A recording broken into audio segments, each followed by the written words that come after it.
Hello, everybody. How are you? Good to see you all again. Thank you very much for waiting. I apologize. I was in a queue. So the way that it works nowadays, apparently, is that all the banks are closed. I didn't realize that. And so that the way that all works is that somehow all of the people who need to go to the bank in a city have to all line up in a line of cars. And I was trying to do math, you see. I was trying to do the math to go and say, can I actually make it through this line of cars? And at the beginning, I thought, this seems quite reasonable. But there's a problem. Did you realize that people can go through the drive-through also? So it turns out that, if you count the number of cars in front of you, you can say, well, I estimate that each car will take this number of minutes. But if there's someone standing there, they're not as big as a car, but they take the same amount of time as a car. Anyway, that's what happened. All right, so let's go ahead and get started. Let me go and make sure that volume is good. Let's go. So first of all, welcome to everybody who's here. We will indeed try to start on time as much as possible. Actually, some of you may know what I've been working on very recently. In fact, we just had the Novid app get released on both iOS and Android as of yesterday evening. So I've been actually quite busy on that thing since then. But nevertheless, I wanted to make sure that I have some time to spend with all of you guys to go and discuss math. You see, because it's one thing to, try to find some app that can help reduce the spread of COVID-19. But to me, the reason why all of you are a really important audience is because who knows what you will do someday. And so what I want to do is I want to use this chance to answer random questions about math and also have some fun. So let's go ahead and get started. What kind of questions do we have here that we can talk about today? If you're new to this daily live stream, this Ask Math Anything, the way this works is that people will just ask random questions about the color of my shirt. No, they'll ask random questions about the math, and I will choose questions that I think I can talk about with the topics of algebra and geometry, because that happens to be what most of the people here are learning. All right. So let's see what can we do here. So we're looking at these different kinds of questions. I'm trying to look at what kinds of questions we could possibly discuss. I'm trying to choose questions that might have something to do with a kind of math that can, that can be discussed with a general audience. I saw one question that came in. Since this was one of the first questions that came in, let me go ahead and start talking about this. Let's see. So this one happens to be something that I'm even wondering if it's true. So this is something which somebody is saying. Suppose that A and B are any positive integers. So I'm just curious if this is true. They're saying that if A and B are positive integers, and this person also says, suppose that A squared plus B squared divided by AB plus 1 is an integer. This is what somebody tells me. All right, they say that A and B are positive integers. A squared plus B squared over AB plus 1 is an integer. And then what you're supposed to do is show this is a square of an integer.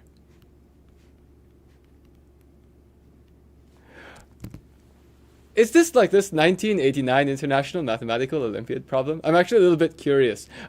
So this problem to me looks familiar, and I'm a little bit curious. Is this that? 1988, right, 1988 International Math Olympiad problem. Right, this is a famous, extraordinarily hard problem. Question number 6. So here's what I'll do. I'm going to tell you that's out of the scope of this particular live stream. This happens to be the hardest IMO problem by many people's standards, right? And maybe I'll use this as just an example to talk about what the IMO is about. In the International Math Olympiad, you get something like this, which is true, and you're supposed to explain why it's true. And you cannot just go and say, hey, I tried it, and all of the things I tried worked. That doesn't work. You've got to write down a proof. So we're not going to do this here. Although I will say a story about this, which is that one of my coaches when I was a high school student was a lady named Zvezdalina Stankova. I don't know if any of you know who she is, but she's the person who runs the Berkeley Math Circle. Zvezdalina Stankova, really remarkable and very interesting person. I learned a lot from her. She's a fabulous person. If you live in the San Francisco Bay Area, I strongly recommend that you check out their math circle once in a while. But so she was actually, I think, one of the people who solved this problem. She was on the team from Bulgaria. So this just goes and shows somehow, these questions sometimes have a fame of their own because they're very difficult. This is way beyond the topic of this particular live stream. But okay, what else do we have here? What other questions can we ask about? So somebody here has asked, please discuss chess and mathematics. I think if I think about chess and mathematics, how would I put this? I think I would say that when I compare chess and mathematics, they're both about thinking and about logic. So sometimes you may notice that people who are pretty good at math tend to be not so bad at chess. Why? It's because actually that's the idea of a proof. In math, you're often trying to prove something. You're saying like, well, if this stuff happened, then that happens. But in the math proof, like something like this, you often say, okay, I'm supposed to prove this is an integer. Let's do a few cases. Suppose that A and B are both even. Then what? That's like one case. And you go and argue about that. Then you say, okay, what if A is even and B is odd? That's another case. As you're thinking about this, this is sort of like saying, let's go and play a chess game. What if the first thing I do in chess, like in chess, why don't we have a new way of playing chess, all right? Not a new way of playing chess. I have a new way of winning the game of chess. The way you win the game of chess is, like you have all your pawns, right? So all your stuff is here, and the other team is over here. I guess it's called the other color is over there. And they got these like pawns, right? How do you draw a pawn? I'm lazy, I'll call it P. So the obvious best first move is to do this, right? How many people think this is the best first move in chess? I mean, you'll get your rook out really fast, right? So you should just put that thing up, and then the next move is you put that, and you go run around the board with this rook. Oh no, people know this is lousy. But I'm actually showing you this is the thought process of math. The thought process of math would be like I'm trying to prove a problem, prove a theorem, and I say, well, what if the first thing I think about is if A and B are both even? Can I deal with that or not? Right? So I'm just simply saying that if you get used to this kind of thinking about logical proof, you're also pretty good at thinking about chess because you think, oh, well, if I do that, I get my nice rook out, and then the rook goes around and people just chase the rook around and I don't get anywhere. Okay. And if you're good at chess, I would recommend that you go try out some math. You might find out you're pretty good at proving things. All right. Next things. What else can we do? Oh, do queenside pawn, says Andrew Zhao. You're one of those people. Right. So I should say, whenever I play chess, if the person I'm playing against, the first move they do is to move the rook pawn, I say, okay, I can probably win this game. If the first move they do is move the king pawn, I'm like, well, judging that I don't know much about chess, you'll probably win this game. If the first move they do is the queen pawn, I say, oh, good gracious, you seem to know far too much about this game. If you're moving that queen pawn, then you probably know more than I do. But if the first move they do is they move the bishop pawn, then I say, you are probably some super pro that I have no chance against because I have no idea what to do if the bishop pawn moves first. Because the only thing I know is like, I know how to move like this king pawn. But if someone moves the bishop pawn, they're probably some super pro. Of course, actually the best is if you play against someone and what they move is the knight pawn. Like the knight pawn like up by 2. Knight pawn by 2, not knight pawn by 1. If they move the knight pawn by 2, then I say, I think I have a good chance against you. All right. Right. So I'm just talking about all of this chess stuff. I enjoy playing chess too, but I don't know anything about like real chess strategies. I just like to think of all of the thing as like a thinking game. All right. What else can we do here?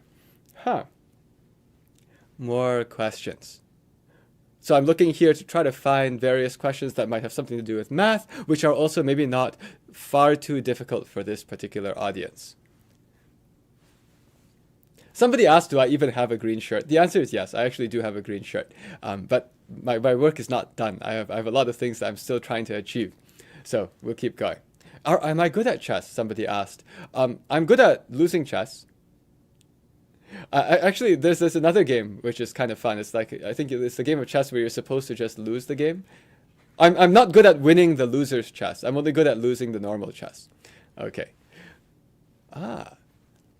Let's see, what do we have here?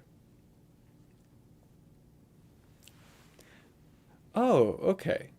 All right. Great. I see a question here that maybe will work for this audience. What are some good ways to, so this is from Christine Ju. What are some good ways to speed through mental math? Okay. If you want to speed through mental math, here's what I recommend you do. You do some math problems that are mental math style, but with a bunch of other people, as you will kind of see the different ways that people can use to make a shortcut. And let me demonstrate that. The way I'll demonstrate that is to use the fact that we have a great big chat here. Hey, chat, the world of YouTube. Can you give us some mental math problems? Start putting some mental math problems on. I will just start picking a few of these. And what we'll do is we'll start talking through the different ways we might do them. So, okay, 1 plus 1 is a bit too easy. More mental math problems. And meanwhile, I'm going to need my moderator team to help me find some and drop them onto the moderator chat. We've got a separate moderator chat here. So I just want, because it's flying by so fast. I see one already. 67 times 61. All right. And I didn't have the time to check who came up with this problem, so I can't quite credit you, but thank you so much. 67 times 61. What's a good way to do 67 times 61? Let me see what I can do. I'm thinking, so is it, I'm not looking, is it 4087? Did I do that right? I'm not sure. Well, it does end in a 7. Is it 4087? Did I do that right? I'm a little bit curious what the answer is. Is it 4087, or did I make a mistake already? What is 67 times 61? Is it 4? I see a lot of people saying yes. 4087? 4087, I got it right! Okay, now, let's start discussing. How did I do that? Can anyone have any suggestions? Does anyone have any suggestions? How could you do 67 times 61? Any suggestions? There's no wrong answer. There's no wrong way. There's a lot of ways. FOIL! Okay, that's fun. We can do FOIL. So what does FOIL mean? FOIL means you do 60 plus 7 times 60 plus 1. And if you try to do this, remember you're trying to do mental math. So you're basically saying, I'm going to do 60 times 60, which is 3600, and I'm going to do this all in my head somehow. 3600, and I'm going to add the 60 times 1, that's a 60. I need to do all this in my head, but I'm writing it down anyway. Plus 60 times 7 is 420, plus 7 times 1 is 7. And you add all this together. If you can do this, you have a better memory than I do. All right, other things. Grace Yan. Grace Yan, you did it the way that I was thinking of, but I'm not saying that's the only way. I actually see 2 different ways you could have done this in your head. The way that I did it is what Grace Yan did. 67 is 64 plus 3 times 61 is 64 minus 3. Now, why is this good? The reason this is good is because if you FOIL it out, meaning you multiply the first and then the outer and then the inner and then the last, you get 64 squared. And then you'll have minus 64 times 3 plus 3 times 64. They cancel. The middle terms cancel. And so I get minus 3 times 3, minus 3 squared.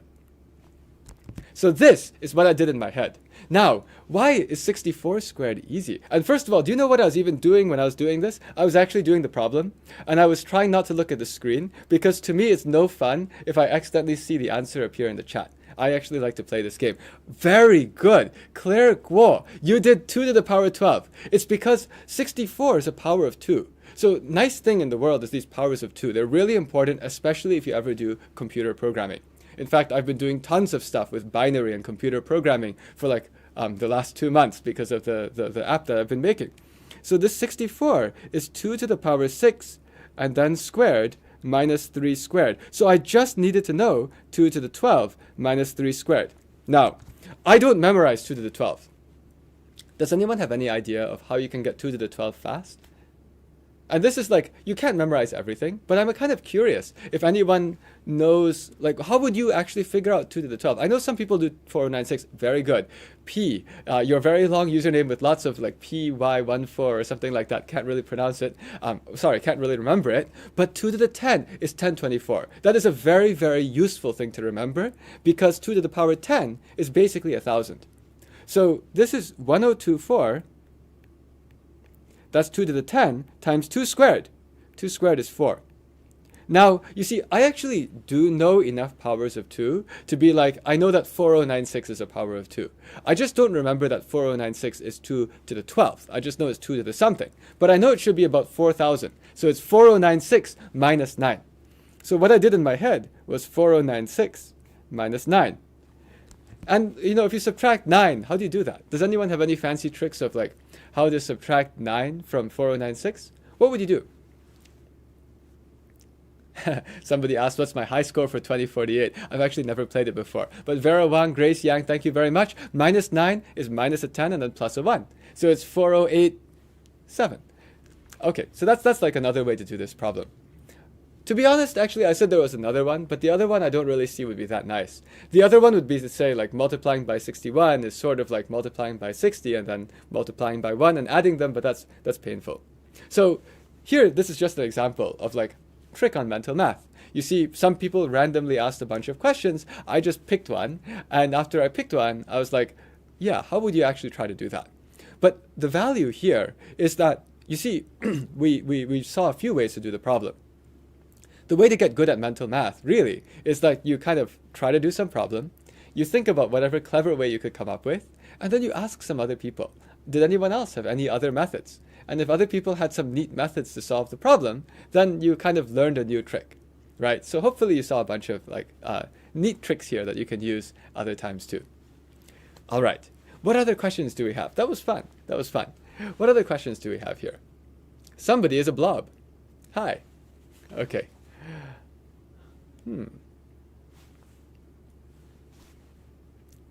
Wow, we got lots of interesting questions now. So I see that some people are asking some pretty sophisticated proof questions. Time WW Brody, thanks for asking about the primes and composites thing. But I think we will need to stay a little bit at the level of algebra and geometry just so that more people can understand. One time when I tried to go a little bit too far afield, unfortunately there were a lot of people who didn't understand, and that's not as much fun. So I want to try to hit something that everyone can get. Ah, well, Grace Yan has a question. How do you learn how to write proofs? So you see, learning how to write a proof is something that is about how do you convince someone else of something. And I'll tell you how I learned how to write proofs. I tried to coach people in math counts. Or actually at the math counts practice that I attended when I was in middle school, the coach always asked students to go and explain why they think the answer is the way it is. And whenever you have to explain something to someone else, then that other person sometimes starts to ask you questions like, why? Are you sure you can do that? Why do you do it that way? And if you are explaining it because you're a student, you can't just go, because I said so. And it's also not satisfying to say, because that's what we always do. Because it's very scary if you just do what we always do. If you do what we always do, what if the rules work only most of the time? And then now you're trying to use the rules and they don't work in this time, right? So it's great to just explain things to people. And when you explain things to people, then after a while, you'll get used to explaining all of the cases. And then I can tell you about a few free things that you can participate in that I strongly recommend. I'm not sure if it's still running, but it seems to me that this contest should still run, even if there is all kinds of isolation or stay at home. Has anyone heard of this? Whoa, that's a weird A. Yes, we have all heard of USA, but it's called USA MTS. Does this still run? Actually, I have a question. Did this thing stop completely, or is this still going? I guess I should say what it is. This is not USAMO. This is USA Math Talent Search, right? So MTS stands for Math Talent Search. So this is United States of America, and that MTS is Math Talent. Oh, what a weird way to write letters. Search. So this is something which, if you've never heard of it, I recommend you go and search Google. I hope it's still going. And it was something that was free. It was completely free. United States of America Mathematical Society. Not that. This is the USA Math Talent Search. And it's something where you get a bunch of problems to do. And these problems come, like there are 5 problems, I think, or 4 problems, I think it's 5. And you have a month. You have an entire month to think about these problems. So you just get these problems. They're sent on the internet. And you think about them for a month. And then the solutions are all proofs. You have to explain like why something is true. And you go write the solution. And then you submit it. Then you just submit it. And some people will grade it for you for free. So this is a way of getting feedback on how good you are at writing proofs. And it's also no time pressure. You have an entire month in order to do this. The questions are usually very hard. And Leo Yu says, usually the first one isn't a proof. And that's a good thing. Because the first one is something where if you've never written a proof before, then you can kind of just show how you'd solve a problem. And you're supposed to explain your steps. So I strongly recommend, if you're interested at all in proofs, just try playing with this. And even if you're a middle school student, try playing with this too.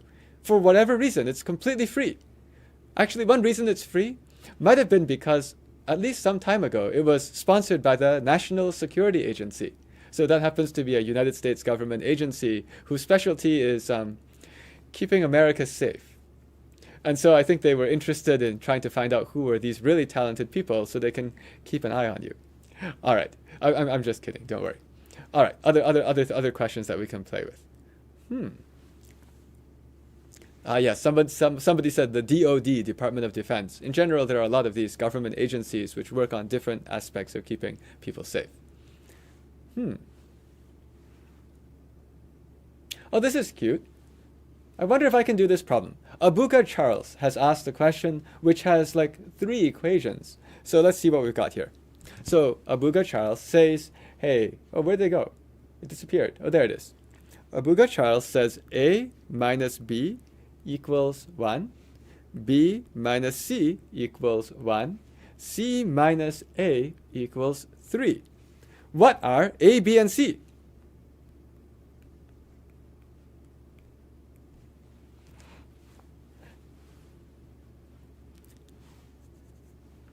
What do you think? What do you think of a question like this? So this is a trick question because I didn't tell you what Abuga Charles asked. Abuga Charles also told us that A times B times C was something.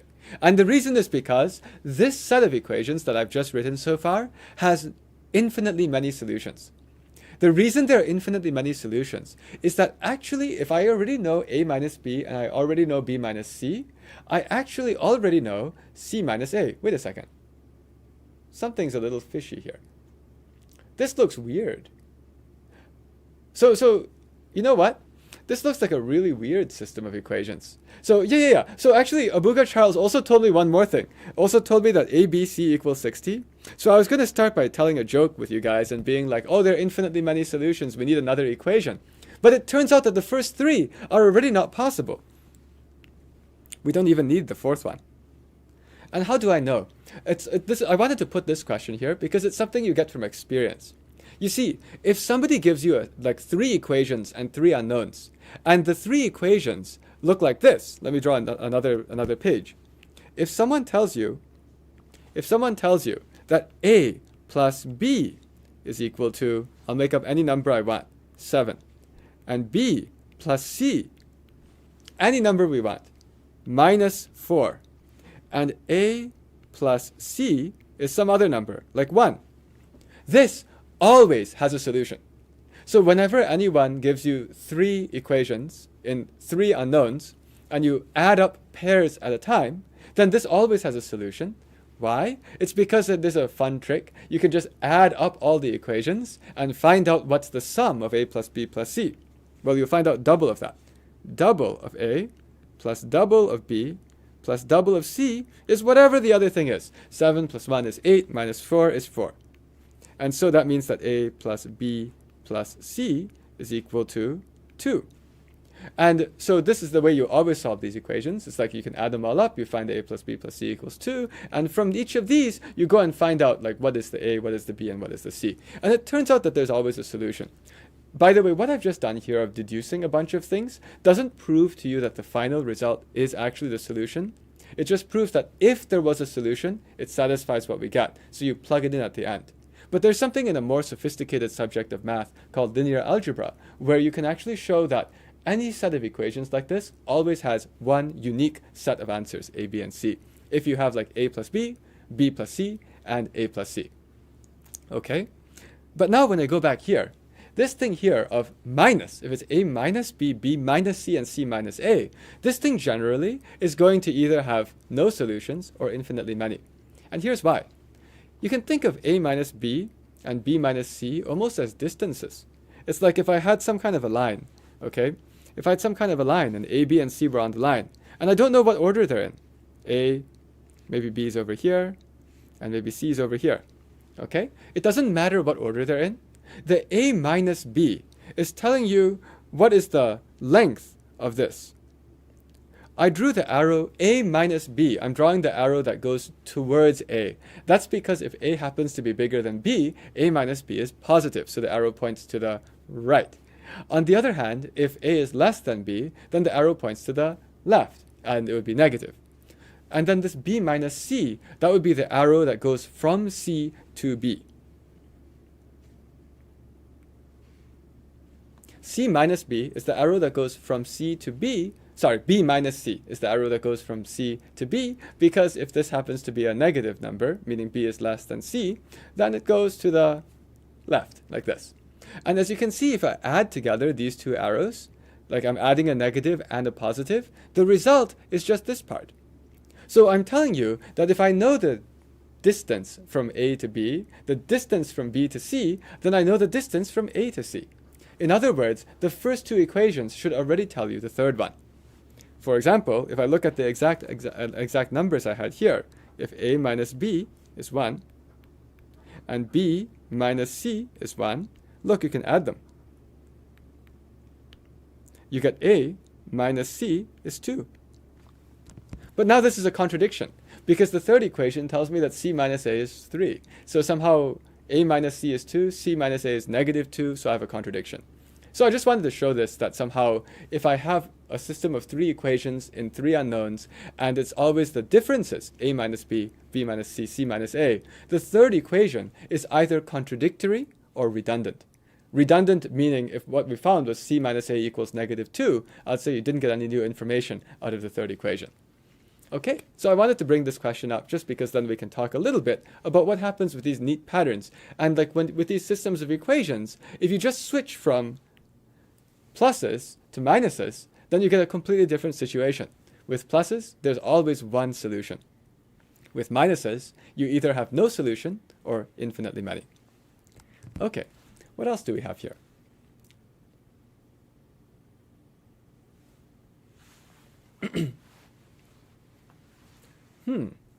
Okay, this looks cute. I want to try this problem and see what it is.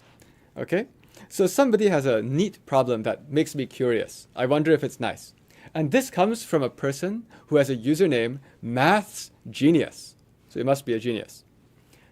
99 in base 10 plus 77 in base 10 is equal to what in base 9?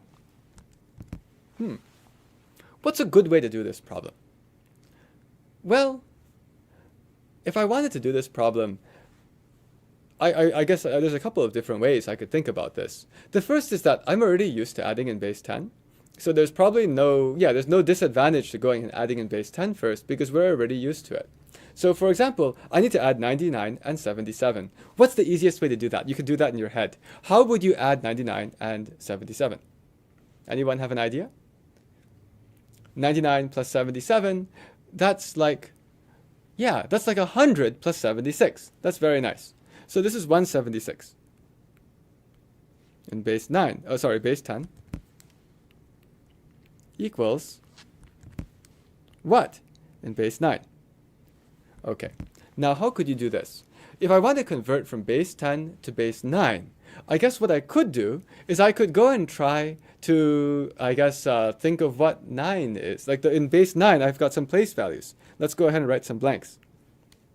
In base 9, I've got the units digit, tens digit, hundreds, sorry, not tens digit, the units digit, the nines digit, and the 81s digit.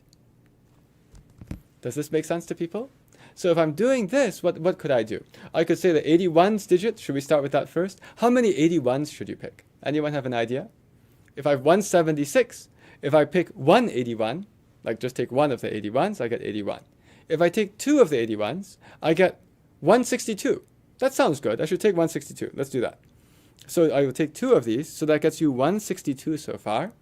162, how much is left? So from the remainder of this, I would have to do 176 minus 162. I have to split that up among the 9 and the 1. 6 and 2 is 8.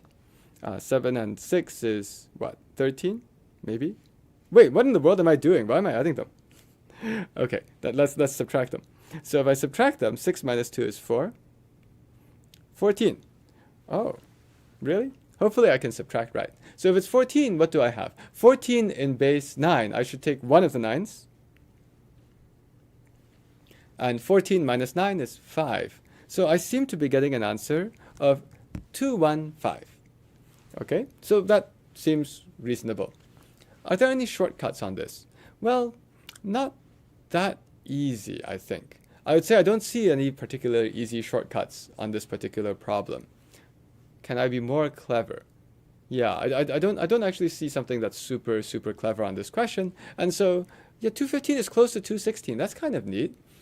But the issue is that 216 is a base 10 representation of 6 cubed. So I'm not sure there's anything better. So, I put this here because I was actually kind of curious if I could make a more clever solution. And when I look at this, I'm not sure I see an incredibly clever solution. Oh, I can tell you what. I wonder if this will work. Yeah, I'm going to try to do something kind of weird, okay? I'm just doing some scratch work, and let me see if it works, okay? I'm going to do 121, I'm going to do 77, and then I'm going to do 6. What happens if I add this? So 1 and 6 is 7, 7 and 7 is 14, which I'm going to write like this. 7 plus 3 is 10, which I will write like this. Ah! That's another way! Okay, I just did this in a shortcut. What did I do? Can anyone tell me what I just did over there? It worked. What did I just do? And furthermore, what I wrote there should look really bogus. Like, what in the world? What is this? How did I do 121 plus 77 plus 6 and get 215? Aha, winter rain is pretty quick. I did some addition in base 9. So I'll tell you what I did. By the way, the reason I chose this question is because I saw that you were converting from base 10 to base 9. And I was a little bit curious myself. Is there an easy way I can convert from base 10 into base 9 because of the fact that 10 and 9 are so close together? Let me pick apart what I did. Okay, 176 in base 10. What is that? First of all, let's clear up this stuff. 176 in base 10 happens to be 10 squared. So this happens to be, let's do it here. 176 in base 10 is equal to 10.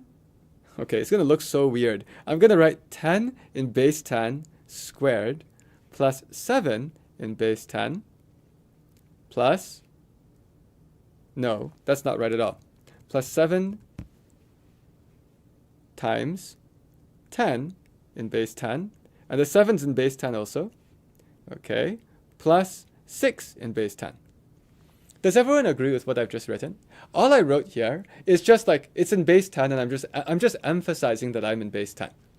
Now, I want to convert them one by one to base 9. If I want to convert one by one to base 9, how do you write 10 in base 10 in base 9? What's 10 in base 10 written in base 9? Because the base I'm using is just one less. So again, I have the number 10, normal number 10 in base 10. If I convert that into base 9, that looks like 1, 1. It's just like how, it's just like one more. And that would make sense because it's like 1, 0 in base 10 means that you have nothing plus a 10. And a 10 happens to be a 9 plus a 1. A 9 plus a 1, okay? So I get this thing that looks like 11. So I have 1, 1 in base 9 squared plus 7 in base 9 times 10 in base 10 was 1, 1 in base 9 plus 6 in base 9. Do you see what I've just done? What I just did is I said, I've got my big thing I need to do in base 10. Now let's convert number by number into base 9. Actually, this squared, the 2 happens to also be in base 9. I like my whole world turned into base 9. So I guess I should, I can't subscript. I cannot write subscripts on everything. I cannot write a 9 here or a 10 here, or that would be confusing. But I'm simply saying that I want to take 11, no, not 11, 1, 1 in base 9, multiply it by itself, plus this, plus this. Now, what did I do? What does this have to do with this? Do you see what's going on? 1, 1 squared. 1, 1 squared in base 9 is actually 1, 2, 1. Why is that? Because of FOIL. It's actually because of the same reason, like when you do any multiplication, the way we do our normal multiplication, we're just doing FOIL. You see, 1, 1 in base 9, what 1, 1 in base 9 means is it means 9 plus 1. That's 1, 1 in base 9 times 9 plus 1. That's 1, 1 in base 9. And that happens to be 9 squared plus 2 times 9 plus 1. In other words, 1, 1 in base 9 squared is equal to 1, 2, 1 in base 9. All right? So basically, whenever I'm taking squares, it's quite convenient if it's like 1, 1 squared. There's no carry. You see, I would only have trouble if there was a weird carry. But there's no weird carry because it's 1, 2, 1, and I can write that as a normal base 9 number. Makes sense now, says Susan Xu. Excellent, yes. You see, this is actually really cool. Like when I saw this 176, I was like, something makes me want to just do that. So I wrote the 1, 2, 1. And then the 7 in base 9 times 11 in base 9, that's still 7, 7 in base 9, right? It's like it's the same deal. 1, 1 in base 9 is just 9 plus 1, and then times it by 7. Like if I just did this, what's going on here? Let's just do it quick. 7 in base 9 times 1, 1 in base 9 is 9 plus 1. There you go. That's 7 times 9 plus 7. So therefore, 7 in base 9 times 1, 1 in base 9 is equal to 77. Sorry, I shouldn't call it 77 because the T means 10. But it's 7, 7 in base 9. So all the normal stuff that you do with your like addition, subtraction, multiplication, division, all the things you learn in elementary school, you can do over any base. Now, I took these and I wrote them there. And then I started to add. And the first thing I did was 1 plus 7 plus 6 is 15. Why did I say 15?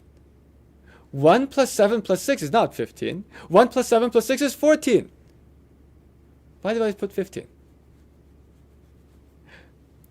1 plus 7 plus 6 in base 10 is 14. But 14 in base 10 is 1, 5 in base 9. Because 9 is 1 less than 10, right? So the reason that I had this last thing end in a 5 is because I just used that the normal, legit 14 in base 10 will be 1, 5 in base 9. That 9 looks weird. The reason it's 1, 5 in base 9 is because you see the place value, this is worth 10, and now this is only worth 9. So of course I need to compensate. I need to give it another units, right? This is the units digit. This is 10 plus 4, and this is 9 plus 5. Usually, if you have a number that's longer than 2 digits, you have to do some work if you wanted to convert from base 10 to base 9. And in fact, it's even different amount of work if your tens digit is not just a 1. But since the tens digit was a 1, I knew that the tens digit was dropping by 1. So it would go down to, the tens digit is a 1, so the whole value will drop by 1 because the tens digit turns into a nines digit. So now once we've got this, I go 1 plus 7 plus 6 is 14, which I write as 1, 5. And then I go 1 plus 2 plus 7. That's 3 plus 7, which is 10. 10 in base 9 is 1, 1. And now I do 1 plus 1, that's 2. 2 in base 10 is 2 in base 9. We get 2, 1, 5 in base 9, and we are done. So this was a really fun question. Turns out all you have to do is use this 99 plus 77, which is like 100 plus 76, 176. Then you go all the way over here, and you go like 121 plus 77 plus 6. Boom, done. You don't even have to do any of this crazy subtraction. All right, what else can we do here? More questions, more questions.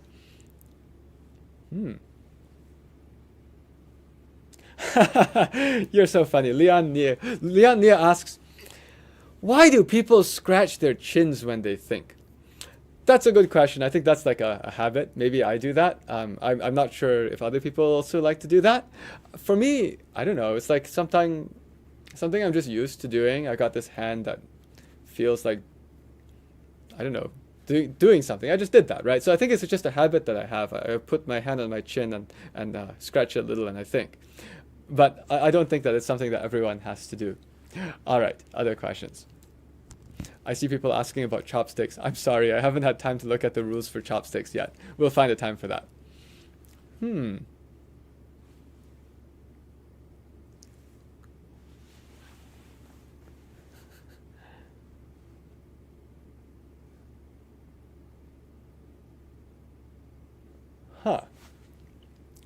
So I'm just looking at these different questions to be like, is there something that we can do here that has like some really interesting mathematical value? Right? Eric Min asked about 1 minus 1 plus 1 minus 1 plus 1 minus 1. I'll say we discussed that one actually in a previous live stream. And the answer was it can have lots and lots of weird numbers as the answer. Not just 0, not just 1, not just half, but even like infinity and negative infinity. I don't have time to hit that one again this time, sorry. But if you show up for more of these live streams, you will get to see answers to all of these kinds of nifty questions. Oh no! Somebody Starflight says I calculated 121 plus 77 plus 6 wrong. Yes, I did. And the reason is because this happens to be in base 9. So what we just did is we did base 9 addition. And so it's a useful thing to know that whenever you're doing addition, you are able to do the whole thing over a different base if you want. And 204 would be the answer if I care about base 10. Is that right? That's what you're saying? Let me try. 204. Yeah, it looks reasonable. Yeah, it would be 204. But because we're doing base 9, this is okay. I see Bangle Wei has been asking about how does FOIL and proof work. I think the idea of FOIL is it's actually just it's just a way that people remember things. But the idea of FOIL is actually really simple. Don't worry, it's not much. The idea of FOIL is if I had to go and multiply stuff like, I don't know, 3 plus 4 times 7 plus 1, that's just like saying I have 3 and 4 as lengths, I guess. And then it goes across. And I have something like 7 and 1. And so if I care about the whole area is 3 plus 4 times 7 plus 1. But it's also made up of the area of the 4 little pieces all added together. And so the areas are 3 times 7, 4 times 7. This thing is 3 times 1. And this thing is 4 times 1. So the idea of FOIL is just simply, if I care about the sum of this stuff, just like calculate each one of them and add them together. That's it. Oh, this is a neat question. So Yas, I think, is that I'm trying to get my vision right. Yas seems to be asking, is math related to Minecraft? I think so. I actually think that almost every video game, if you happen to know more math, it can be quite useful. I assume that in Minecraft there's some like limited resources. Is that true? I've actually never played Minecraft before, but my understanding from watching other people is that there's like stuff you can mine, I guess, and stuff you can build things out of. Is it true there's like limited resources and you've got to like make things? Maybe not entirely sure. But whenever you have some limited resources, you need to come up with a strategy of like a way that you'd be able to do it. And also something useful if you're trying to build something fancy is to be able to know how long is it going to take for me to be done. Sort of like how when I was coming here, I was like, how long is it going to take for me to get through the drive-through on this bank, right? But whenever you're doing like a video game, you can actually use the math to think about whether your strategy will work better. And I strongly recommend that. If you start playing any kind of game, I see Ellen is saying only in survival. Maybe it depends on the mode that you're playing. But whenever you're playing any kind of a game, you want to go and think, is there anything you can do to play it better? So yes, there's math in Minecraft. And in fact, the fact that Minecraft is all these like perfect cubes, that's very mathematical. And in fact, if you're trying to build something, I assume you need to do some kind of calculations as well. Okay, what else do we have here?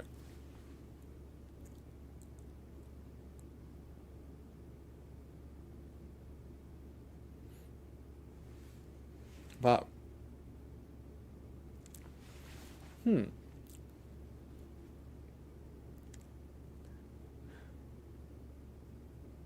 Yeah, I'm just looking at these questions because I'm seeing some pretty interesting math problems here.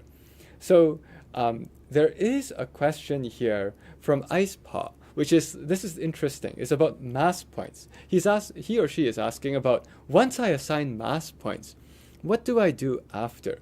So this is a pretty sophisticated technique for trying to find out things about ratios between lengths. So I'd say what you usually do after you assign mass points, again, this is something more advanced than what most people in this live stream are doing. But if you assign mass points, then it's like if I've got mass points for these two numbers, I assume what you mean is you write the sum of it right there. And so if you write the sum of it on like whatever is the fulcrum that you have on the next piece over there, then you can actually go and find out some other ratios. But the idea of mass points is you go and put these mass points on I believe on the corners of your figure, and then you go and figure out what happens in between by addition. And it basically uses the principles of physics and balance in order to calculate things out for you. Again, that happens to be more advanced than what we're doing in this live stream, so I'll just give you that little bit of idea. Okay, what else do we have?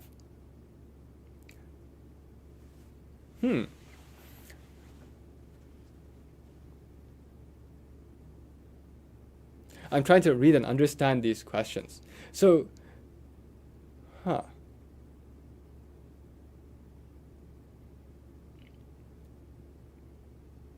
Right. I see that there's a question which is pretty sophisticated from a number theory perspective from Rithik Gumpu, who asks about, a bunch of positive integers, taking a least common multiple, and finding the number of elements that do not divide a particular number.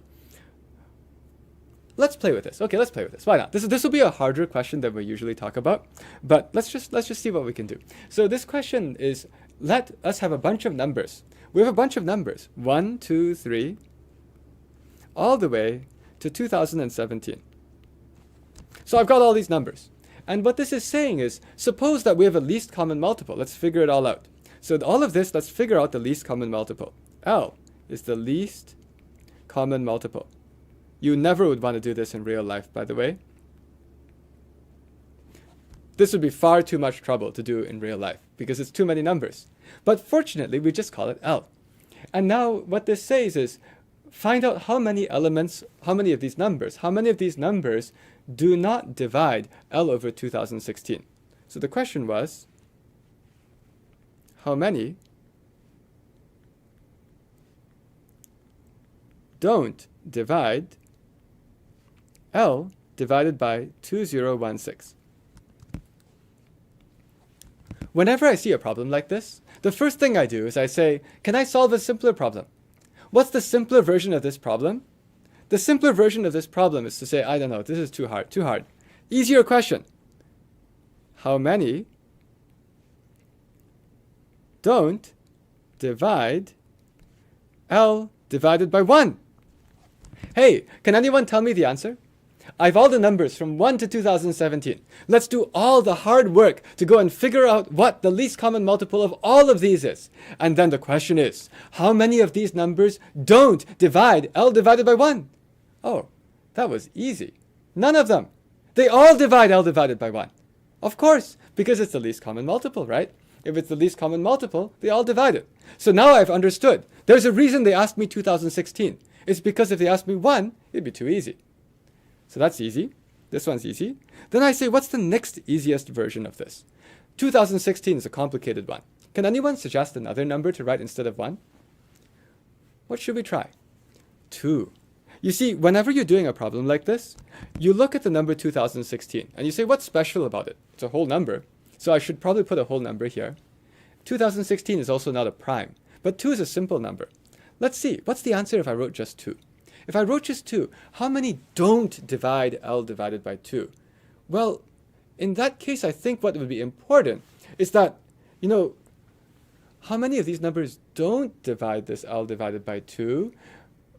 If you think about how least common multiples work, what that means is that the power of 2 in the number itself has to be the same as the power of 2 in L. I'm going to say that's what this is, okay? This is going to say how many don't divide that. That only happens if the number is like one of these numbers. If the number has same power of 2 as L. Did that make sense to people? It's just like, because L, if you prime factorize L, L has 2 to the power something inside it, right? L has 2 to the power something. Actually, what is that? Can anyone tell me? If I write the prime factorization of L, L will be 2 to the power something times 3 to the power something times 5 to the power something times 7 to the power something, and it goes on and on and on until the biggest prime, whatever that is. Is 2017 a prime? I already forgot. If any people were doing these kinds of math competitions, you might, oh, what's that noise? That's a helicopter. If you're wondering what happens, actually this filming studio is quite close to a hospital, so we often have helicopters going directly overhead. So you've just heard a helicopter. Right. So let's see, what do we have here? Right. What's the last prime? Does anyone know? I vaguely seem to remember that, is 2017 actually a prime number? I don't remember. Everyone should always know, like, what's the prime factorization of the year. But I vaguely remember 2017 was actually a prime number. Let's pretend it is. Well, I mean, we should never pretend it is. We should go and ask the chat, and the chat seems to say yes. Okay. And that's the LCM. It goes up to 2017 to the 1. Perfect. So in this case, what I now know is L will be this. Can anyone tell me what's the power of the 2? In the least common multiple of all these numbers, the power of the 2 will actually just be what was the biggest power of 2 that we'll ever have there. Right? Remember, it's not multiplying them all together. The least common multiple is the least common multiple.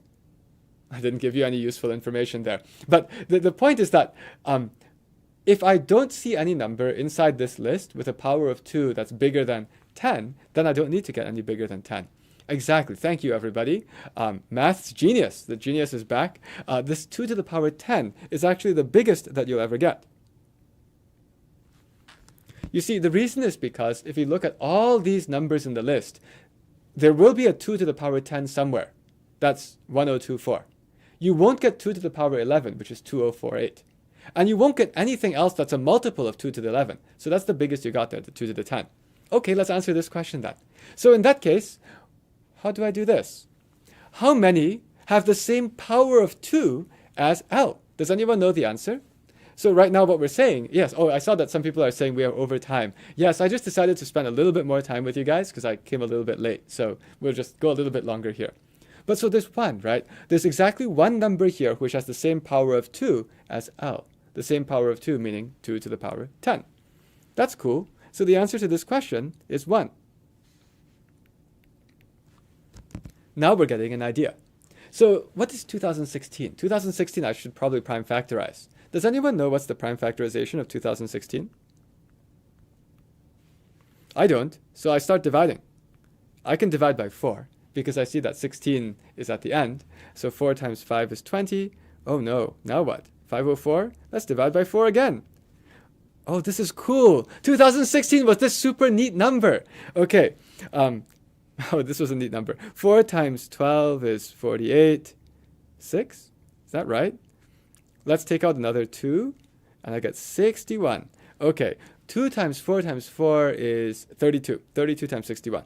So 2016 is equal to 2 to the power 5 times 61. Okay, now, oh, 62. Did I do that wrong? What in the world was I doing? 61? No, it's not 61. It's 63. Okay, take that back. 63. Okay, 63. Thanks, everyone. So 2016 is 2 to the power 5 times 63. So then what does it mean if I go back to this problem? I don't care about L divided by 2. I care about L divided by 2 to the power 5 times 63. Let's change 2016. 2 to the power 5 times 63. Oh boy, how would I be in that situation? Well, if I want to not divide this, there's 2 ways to not divide this. One is that my power of 2 is too big in my number, and the other way is my power of 63 is too big. Okay, so I'm going to write this here. This happens only if my number has 2 to the power of something too big. Over here, it was the same. 2 to the 1 was the same as the 2 to the 10, meaning that when it was this over 2, it was if the power of 2 was 10. And over here, I have like 4 more. So here I'm thinking it's like from 2 to the power 6 or higher. Or 63. 63, oh no, 63 is not prime. Thanks everyone, 63 is not prime. Okay, I have to do more work. 63 is not prime. 63 is 3 times 21. No, 3 squared times 7. Okay, now we have that. Aha, very good. Oof, but it's okay. We can get it. So it's either a power of 2, which is 2 to the 6 or higher, or, before I write the or, let me explain why 2 to the 6 or higher gets rid of you. Yes, 63 is a prime number. It's because I had written 61 earlier, and I was like, that's totally a prime number. Oops. Okay, let's keep going. So as I look at this, it's like, well, 2 to the power like 6 or higher, why is that relevant? It's because, you see, if I have a 2 to the power 6 or higher, the L divided by 2 to the 5 is only going to have a 2 to the 5, because it has a 2 to the 10 divided by 2 to the 5. And if you have 2 to the 5 here, and you have 2 to the 6 or higher, it doesn't work. Or 3 to the power, how much? Well, I need to know what's here. What's the highest power of 3 in this? Actually, I'm going to save some time. 3 to the power 6, I think, is 729. So I think 3 to the 6 is 729. 3 to the power 7 is too big. It's 2 something. So if there's a 3 to the power 6 here, and now that would be L over, so that's a 3 to the 6 over a 3 squared is 3 to the 4 is left. So it'll be 3 to the 5 or higher.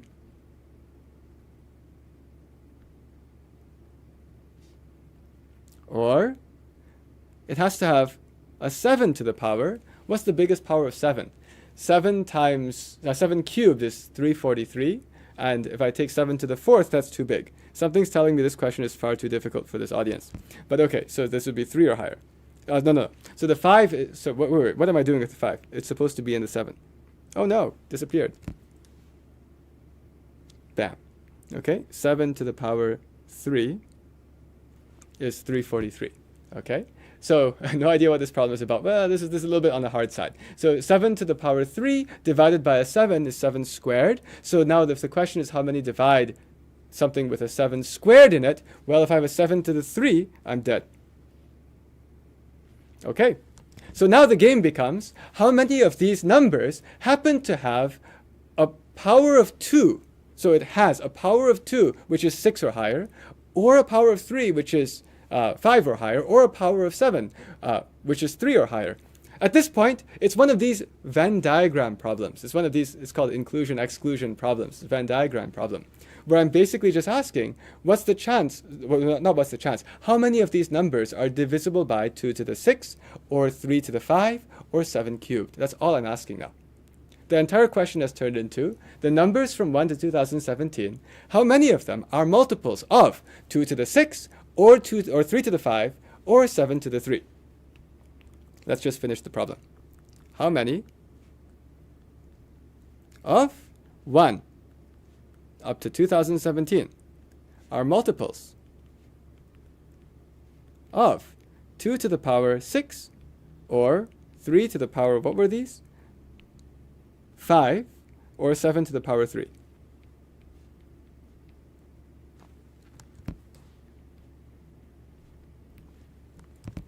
How do you do this? You basically just go and start to draw a bunch of Venn diagram things.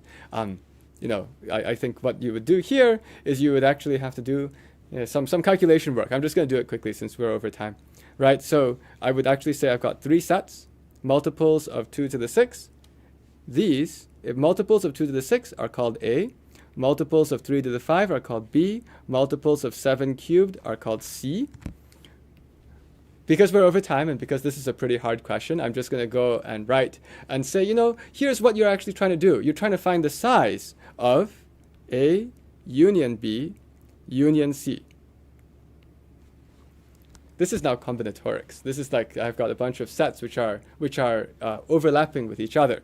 And the answer to this is the size of A plus the size of B plus the size of C minus the size of A intersect B, meaning it has both A and B, minus the size of B intersect C, meaning it has both B and C, minus the intersection A and C, and then plus back A intersect B intersect C.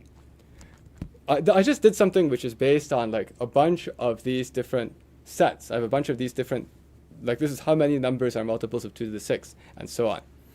If we want to finish this, then what's the answer? We've got to do some calculations. This is no fun. This happens to be, like, if I take all of this, A divided by 2 to the power 6, I would actually have to divide that. So, sorry, for A, it's like 2017 divided by 2 to the power 6. What is that? 2017 divided by 2 to the power 6 is 64. I'd have to round that down. Plus, I'd have to take B, which is, 2017 divided by B, 3 to the 5 is 243.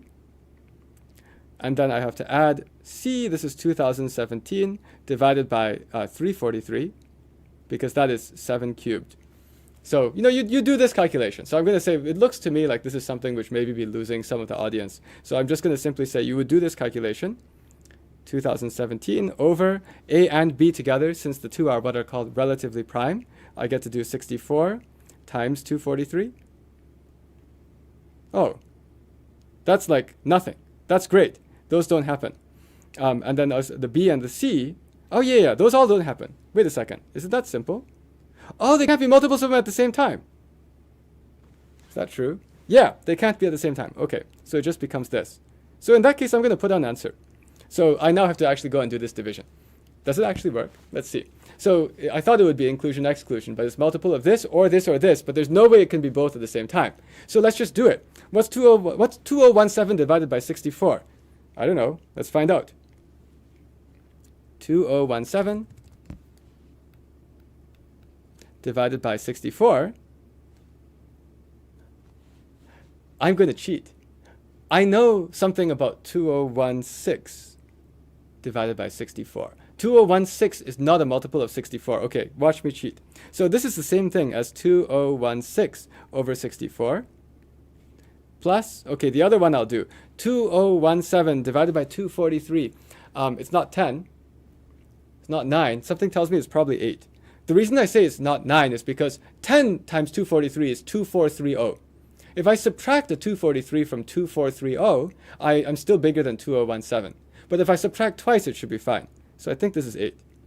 And then divide by 343. 343 times 3 times 6 is 18. Does that actually work? So if I take 343, you're watching me basically try to do a problem as fast as we can so we can finish. 8 times 3 is 24. 8 times 4 is 32. Plus 2 is 34. 8 times 3 is 24. Whoa, that's huge. That was useless. No, I should do 343 times 6. Let's try that again. Because that would be up to 18. Times 6. 6 times 3 is 18. 6 times 4 is 24, 25. 6 times 3 is 18 plus 2, 20. Too big. And since it's too big, I would put 5. Okay? And so I'm basically trying to say, when I'm doing this division, I'm like 2017 divided by 343, round down. When I try to do 343 times 6, it's a little bit too big, so round down should be 5. And this thing over here, what I meant by cheat, is 2016 divided by 64. 2016 was 63 times 32.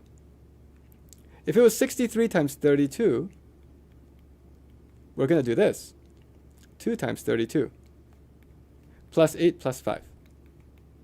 And now we cancel. So now 63 over 2 is when I round down. Oh, by the way, the reason I said these are the same is because I'm not going to... This up here is not a perfect multiple of 64. So dropping 1 from the numerator won't cost me anything. It will actually stay the same even when I round down. So 63 over 2, that's going to give me 31. 31. So, oh no, is the answer wrong? Let's see. So I'm getting 31 plus 8 plus 5. And so this happens to be 31 plus 8 plus 5. 8 plus 5 is 13. 13 plus 31 looks like it's 44. Did I do that right? 39. Okay. Oops. So it looks to me like I'm coming out with 44. So I actually don't know what the answer is. Rithik, I actually don't know what the answer is. So is the answer actually 44? I'm not sure. I'm just going to tell you that whether the answer is right or wrong, the method is what's important. I see a lot. Oh, it's correct. Okay, so it worked. Math works. I like that. Of course, math works because I happen to have all of you on the live stream telling me that 63 is not a prime number. And what you're seeing here is that actually the heart of the math is about the thinking. Occasionally, you have these kinds of mistakes that happen. And the best way to avoid mistakes is to do it live on a YouTube stream with super geniuses watching you, being like, oh, this thing is wrong, that thing is wrong. And basically, if I make it all the way through, and all 243 of you, that's 3 to the 5th power. Okay, sorry. Anyway, if all 243 of you are like, it seems to be okay, then we probably got it right. All right. Well, I guess that finishes today's live stream. I want to say sorry that I was late. Somehow there are a lot of weird things going on in this world right now. But hope you had some fun. And we'll be back. Oh yeah, 246 now. Unfortunately, that's not 3 to the power 5 anymore. But we'll be back. We'll be back again tomorrow. And we should be on time tomorrow. But we'll always be this Ask Math Anything. Bring whatever questions you have. Rithik, I think your question you asked this time is a little bit on the hard side. So I might not be doing things that are on this level. On the other hand, I will always be trying to find ways that I can talk about neat stuff with all of you. Thank you, everyone, and stay safe. Have a good evening.